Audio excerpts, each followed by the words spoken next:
vocês precisam fazer para complementar. Vocês estão tendo contato agora com o material do SAI e eu vejo muita gente não dar tanta importância às questões de múltipla escolha que existe no livro, porque vocês têm acesso fácil ao gabarito, né? Pelo menos os alunos do segundo e do terceiro ano, quando eu pedia em sala de aula para que eles fizessem as questões de múltipla escolha, eles não davam atenção, marcava X em qualquer uma, lia o QR Code lia o QR Code que tem acesso no link para fazer mais fácil, ficar batendo papo. E eu peço encarecidamente, até porque vocês estão do ponto de vista tão remoto, né? Mas eu peço encarecidamente a vocês que vocês não façam isso, certo, pessoal? Não se esqueçam que essas questões de múltipla escolha, elas são prática, é prática, é prática. Quanto mais você responder questões de múltipla escolha, quanto mais... Bom dia, Ana, meu bem. Quanto mais vocês praticarem... Oh, agora o sol bateu. Deixa eu fechar aqui. Pronto. Quanto mais vocês praticarem, quanto mais vocês resolverem questões de múltipla escolha, melhor vai ser o desempenho de vocês no dia do Enem. E essas questões de múltipla escolha, pessoal, não, do nada, você viu? Do nada. Quanto mais vocês treinarem essas questões de múltipla escolha, mais vocês vão se preparar para a vida. Porque, infelizmente, e eu digo a vocês, infelizmente, porque questões de múltipla escolha, elas só testam um tipo de conhecimento e elas não significam muita coisa para a vida das pessoas. Ela serve para você passar no Enem, para você passar numa prova e numa prova de concurso, certo?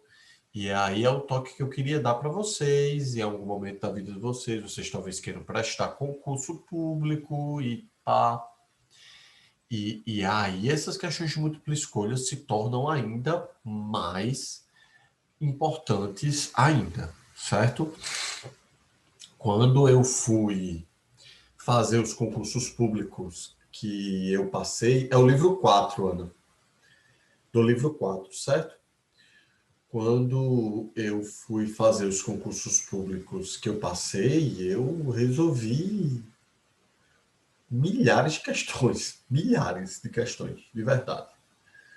Todo dia, cada assunto, e é realmente uma questão de prática.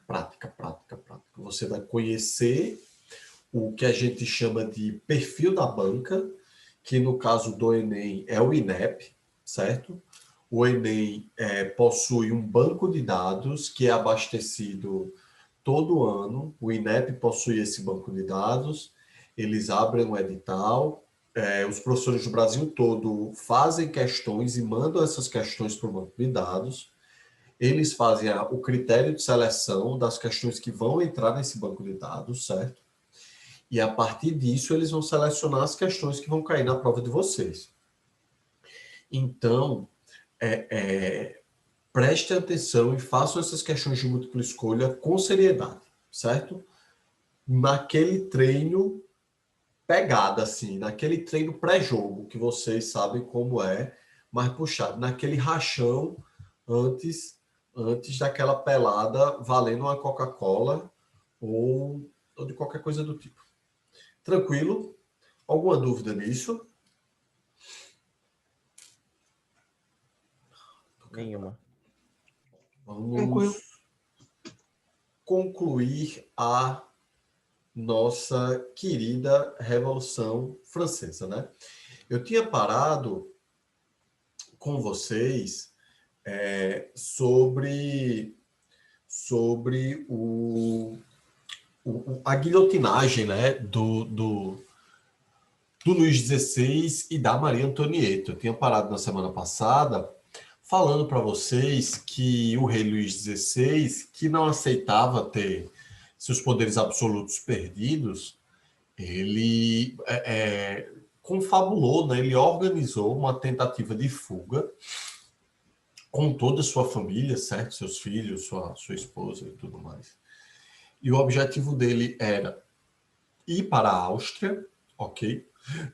Ir para o Império Austríaco, por quê? Porque a sua esposa, a Maria Antonieta, ela era austríaca, ok? E não, Rayane, essas atividades é para vocês fazerem no livro, ok? E a gente vai corrigi-las depois. Eu quero que vocês selecionem as questões que vocês tiveram dificuldade, que vocês já erraram, que vocês não conseguiram fazer. E aí, na aula da semana que vem, antes da gente começar propriamente nossa aula, eu vou chegar e vou perguntar para vocês quais são as dificuldades, quais foram as questões, e a gente vai resolver, vai tirar todas as dúvidas para a gente fechar, tá certo? Voltando aqui, a tentativa de fuga do Luís XVI para a Áustria é justamente porque a sua esposa, Maria Antonieta, ela era filha do rei austríaco.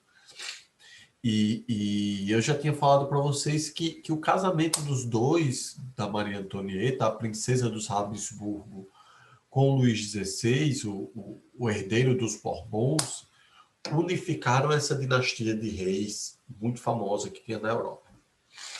Luís XVI não vai conseguir, ele a uns 30 quilômetros da fronteira entre França e a Áustria, o Luís XVI ele vai ser descoberto e capturado.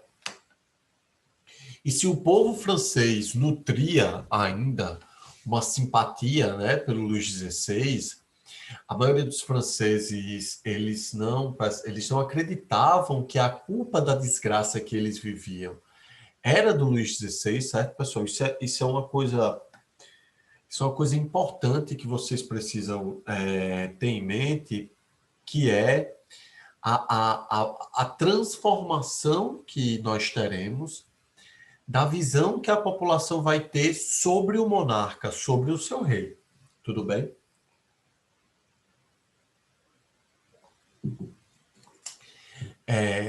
No início da Revolução Francesa, eles não acreditavam que a culpa de todos os problemas e de todas as desgraças que estavam acontecendo com a França naquele período era do monarca, era do rei.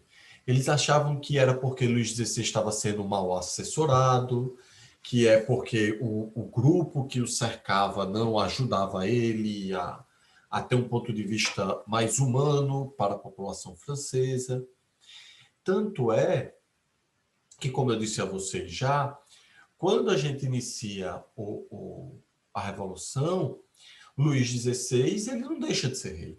O Luís XVI ele não é guilhotinado. O Luís XVI ele não é expulso, certo? Ele perde os seus poderes absolutos. Ele é obrigado a sair do Palácio de Versalhes e morar no centro de Paris, que é o Palácio das Tulherias, que ficava mais fácil da população estar lá, né, em cima dele e pá. Mas a grande maioria dos revolucionários e da população francesa não acreditava que o Luís XVI era uma pária, um traidor, um problema para a Revolução, certo? Mas, quando Luís XVI é pego fugindo para um país inimigo que estava querendo acabar com a Revolução, aí, infelizmente, a casa caiu para o Luís XVI, certo? Luís XVI vai ser considerado um traidor, Luís XVI vai ser julgado e Luís XVI vai ser guilhotinado. O rei francês vai perder sua cabeça para um tribunal revolucionário. Vocês precisam criar essa empatia histórica e esta consciência histórica e imaginar para o final do século XVIII o quanto isso possui um simbolismo, o quanto isso é algo forte. Foi algo muito forte para a Revolução Francesa. Não só dentro da própria França, certo? Como também para os outros países europeus, certo? No momento em que Luís XVI foi guilhotinado, todos os reis europeus fizeram assim, ó. Ai, meu Deus, será que eu sou o próximo? Porque há um revestimento de simbolismo na morte do Luís XVI, na condenação do Luís XVI, certo? Tenham isso em mente, por favor. O outro ponto que eu quero falar para vocês é o quanto a misoginia, o quanto preconceito e o ódio às mulheres faz com que o sofrimento delas, infelizmente, seja maior. A Maria Antonieta, a esposa do Luís XVI, ela também foi guilhotinada, mas diferente do Luís XVI, ela passou por um processo terrível, horrível, horroroso de humilhação e de sofrimento. Ela foi presa sem contato com os filhos, ela não pôde ver os filhos da prisão dela até a sua morte. Os filhos viram a execução da Maria Antonieta. Enquanto ela ia sendo executada, né, ela estava presa numa carroça e a galera cuspia, jogava tomate, jogava aquelas frutas podres e aquelas coisas horrorosas. Ela sofreu um processo de degradação antes da morte dela muito, muito, muito forte, certo?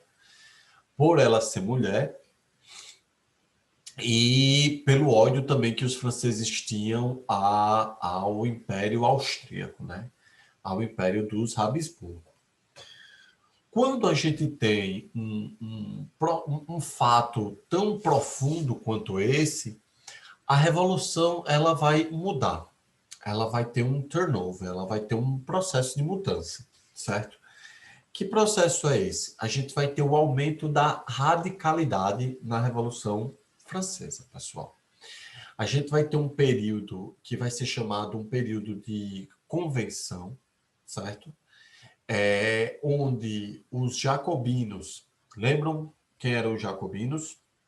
Só para refrescar a memória de vocês.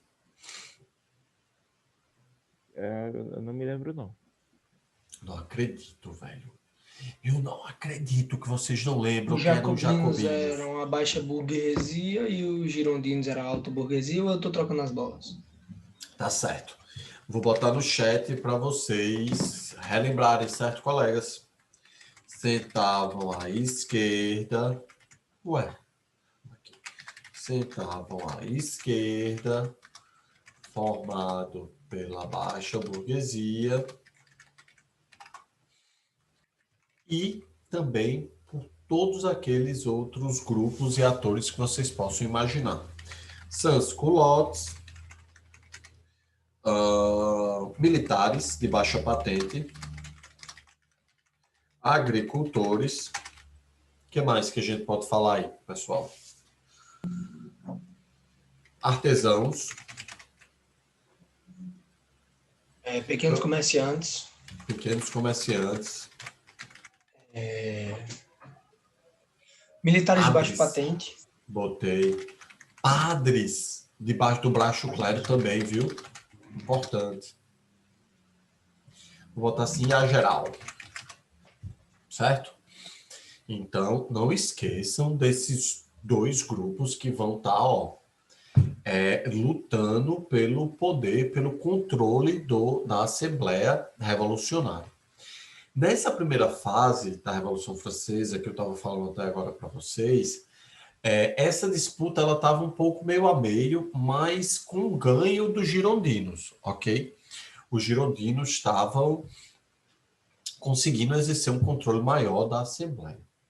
Quando Luís XVI morre e aumenta a radicalidade da revolução, a gente passa a ter um controle jacobino na Assembleia, certo? A gente vai ter esse predomínio dos jacobinos, com o apoio dos sans-culottes, e é quando a gente vai ter oficialmente o estabelecimento e a criação do que a gente chama de comitês de salvação pública. O que é esse comitê de salvação pública? Era um órgão do Poder Executivo, ok, que tinha o objetivo de manter a revolução viva e de aprofundar essa revolução, certo? Os jacobinos acreditavam que é importante a gente ter o estabelecimento da igualdade jurídica, como estava acontecendo, mas para eles estava faltando um avanço da igualdade econômica. Para os jacobinos, só era possível a gente ter um Estado igual, mais igualitário e mais justo para todas as pessoas, se, do ponto de vista econômico, a gente tivesse uma igualdade para elas, que a gente não houvesse uma separação de ricos e pobres tão grande e tão exacerbado, né?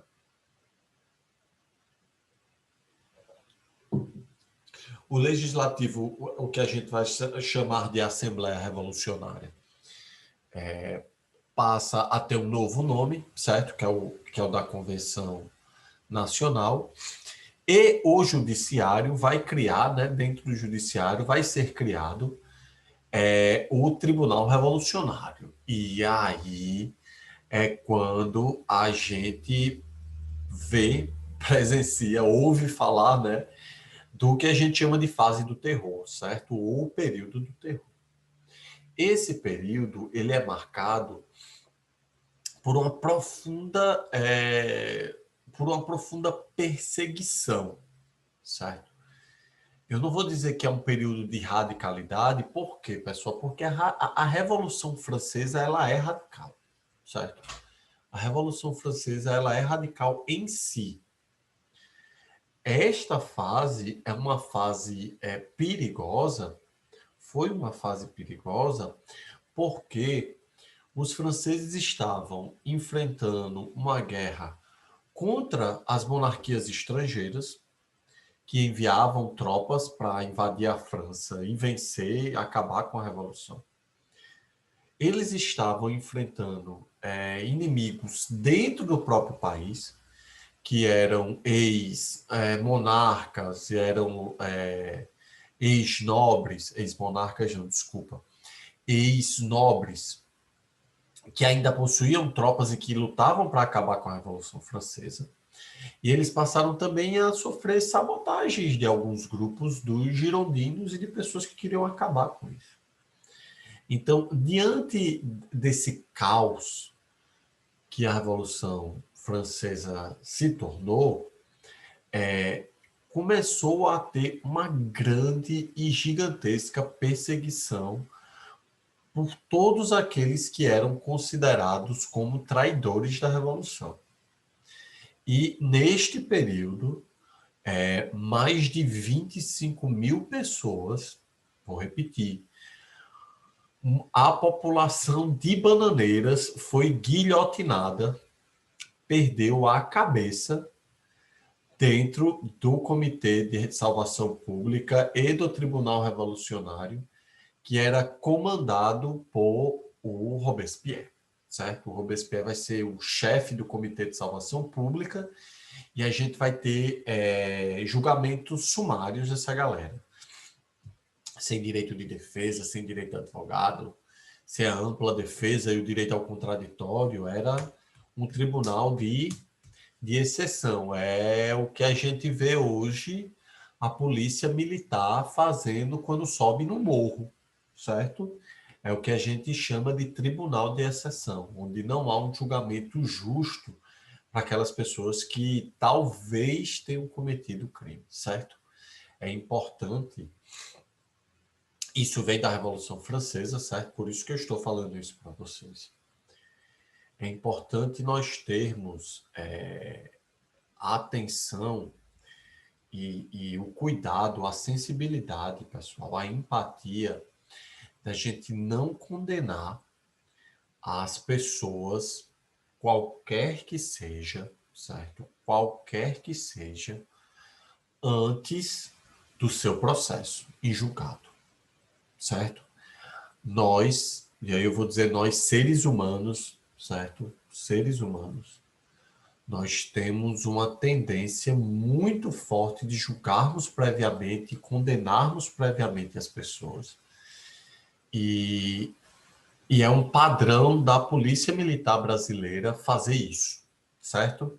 Vocês sabem que a função da Polícia Militar não é a de executar pessoas. A função da Polícia Militar é a de reter, de prender essas pessoas para que o Poder Judiciário as julgue, certo? Mas não é o que a gente vê no Brasil, né? A gente vê que quando a Polícia Militar ela vai atrás, entra numa comunidade, entra numa favela, vê estereótipos de cor, vê estereótipos de roupa, vê estereótipos de local, ela julga antecipadamente e ela exerce um padrão de violência sistemática, algo que todo mundo aqui já ouviu falar. E além da polícia militar em si fazer esse tipo de coisa, a própria população, e aí a gente vai falar de um caso que acontece, de casos que acontecem no Brasil, que é justamente o que aconteceu nesse período da Revolução Francesa, que é o que a gente chama de justiçamento, certo? Vocês já ouviram falar do caso da bruxa do Guarujá? Algum de vocês já ouviu falar? Eu já que tinha postado numa página que ela pegava criança, matava para fazer feitiço, aí apedrejaram ela na frente da casa dela, os vizinhos. Não, não foi na frente da casa dela, não. Essa não? Foi sim, mas os detalhes do processo, certo? Uhum. Não foi assim. O, isso. Eu vou até mandar a Foi. notícia para quem esqueceu, né, sobre isso. Sim, professor. Oi, Interrompendo aqui um minutinho. Aquelas tarefas não é para enviar, não, né? como?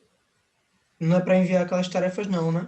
Não, vocês vão responder e a gente vai corrigir na próxima aula, tá bom? As dúvidas que Ok. vocês tiverem.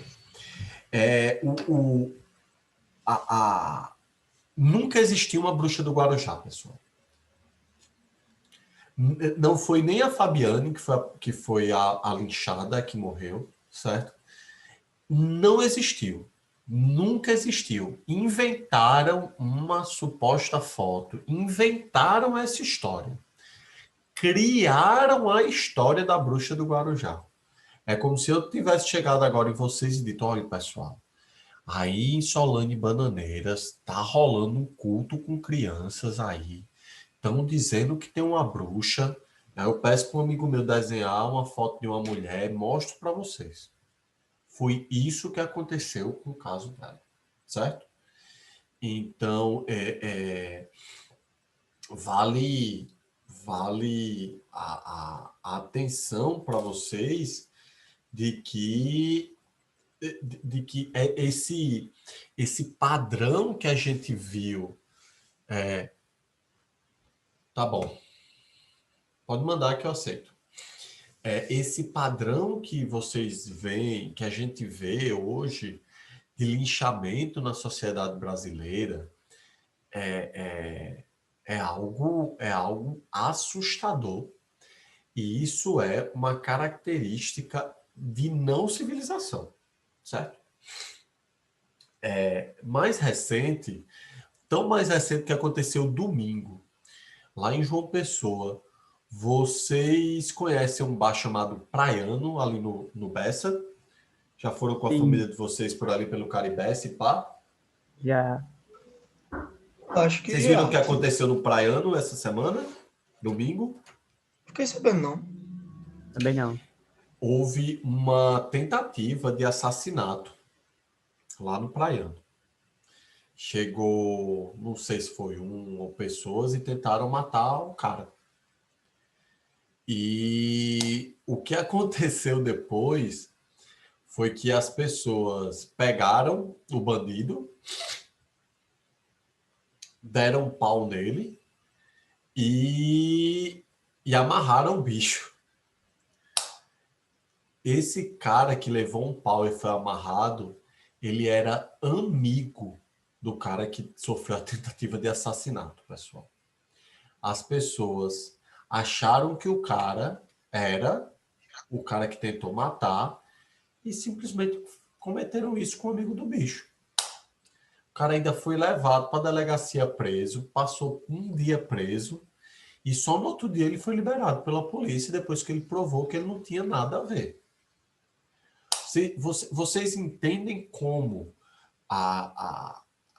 o conceito e essa ideia de justiçamento ou de condenação anterior é algo que a população e nós, cidadãos, não podemos fazer. A gente não pode agir desse jeito, certo?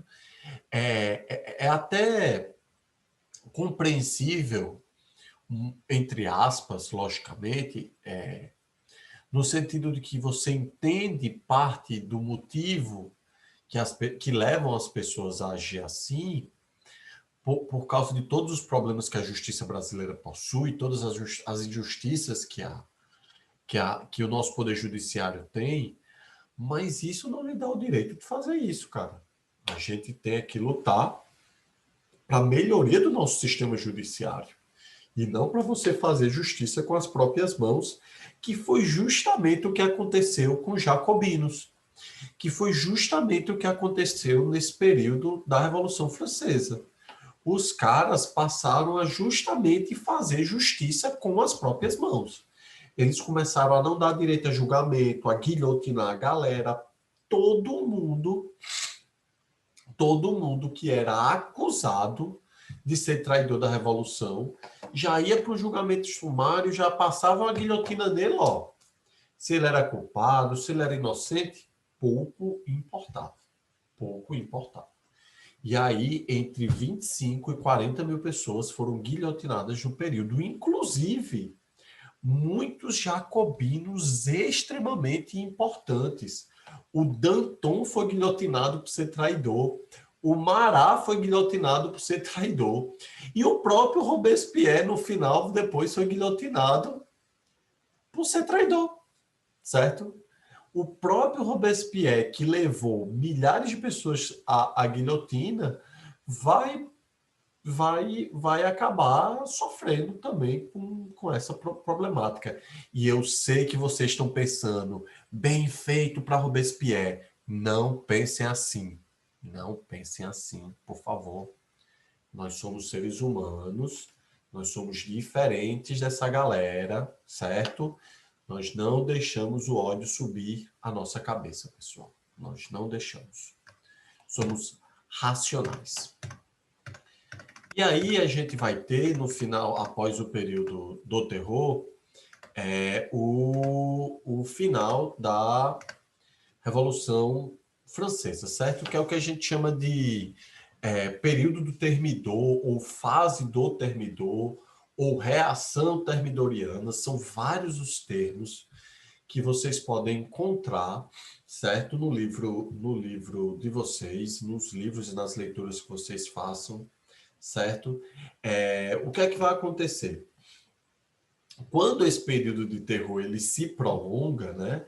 Ele vai até mais ou menos o final de 1794, a população francesa ela passa a ter medo, as pessoas passam a viver no estado de permanente receio de serem guilhotinadas. E o que é que acontece é que os girondinos, certo? Eles aproveitam dessa situação, se reorganizam do ponto de vista político, certo? E eles conseguem dar um golpe dentro da convenção, dentro da Assembleia Revolucionária, e assume o poder dentro da convenção, dentro da Assembleia. quando eles assumem o poder dentro da Assembleia e eles passam a ter essa supremacia e esse controle na Assembleia, é quando o Robespierre também vai ser guilhotinado. Eles dividem o poder executivo, né? Eles dividem o Comitê de Salvação Pública em diretórios, certo? Em vários diretórios, onde cada diretório ele vai agir para tentar acabar e controlar com uma fase da Revolução, certo? Então, existia um diretório que possuía a função de organizar politicamente e tentar criar um entorno político mais favorável para a França. Existia um diretório que tinha a função de controlar os levantes internos, né, a guerra civil dentro da própria França. Existia um diretório que possuía a função de vencer as guerras, né, e os conflitos contra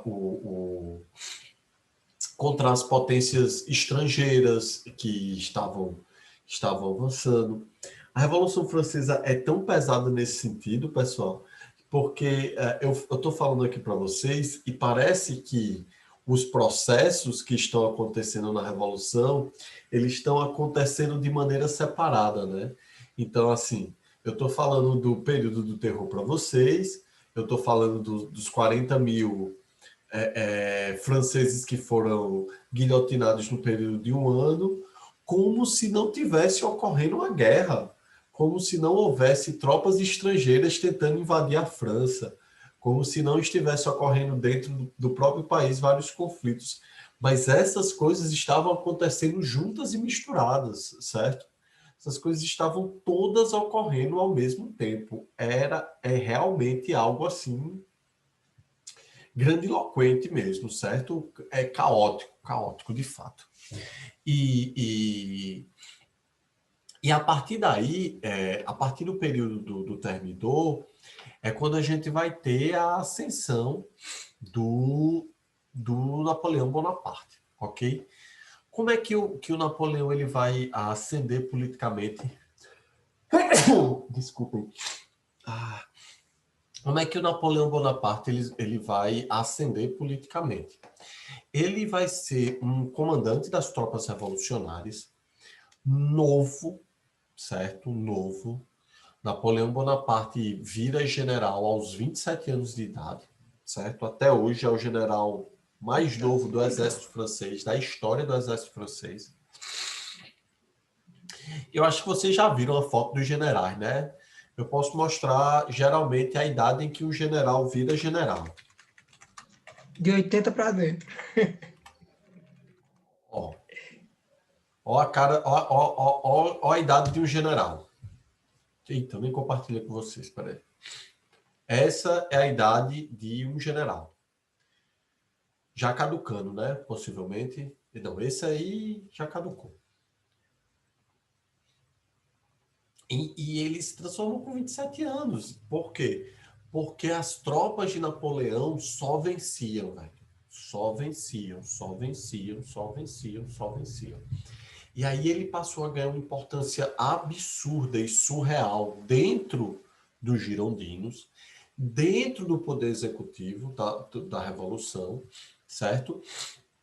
E quanto mais o Napoleão ganhava, mais poder, mais influência e mais popularidade ele passava a ter entre todos os franceses. Então, o nome dele passa a se transformar num nome possível para que o que os girondinos queriam, que eram acabar com a Revolução, acontecesse. Então, os girondinos pensavam, poxa, Napoleão tá um cara tão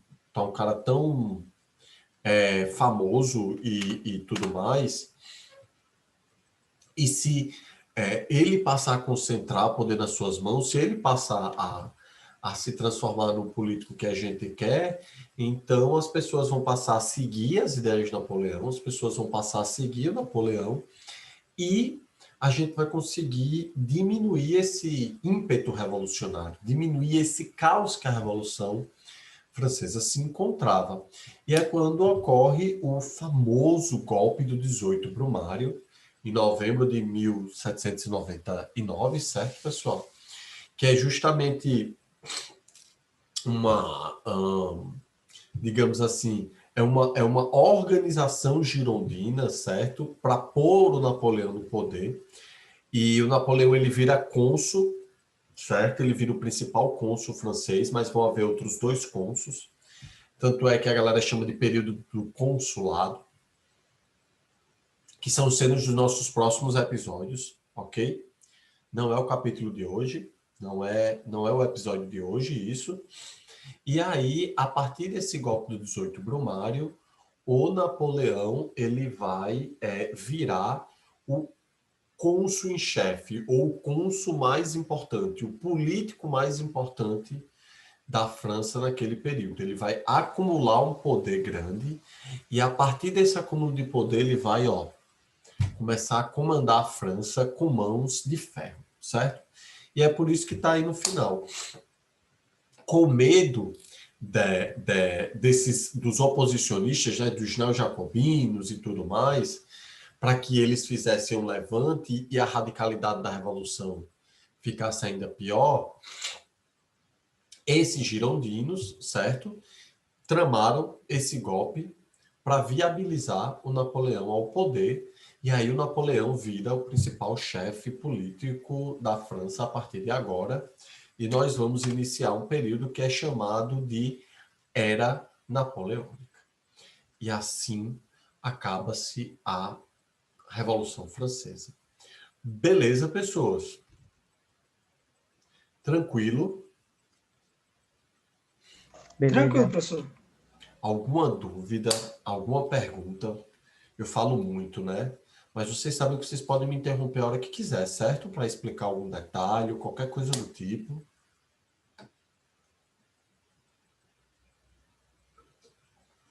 Alguma curiosidade sobre a Revolução, algum detalhe, alguma informação. Quando eu for lá para Paris, eu vou tirar foto da Bastilha, se ainda existir para vocês. E eu vou tirar foto do Palácio de Versalhes para mostrar para vocês.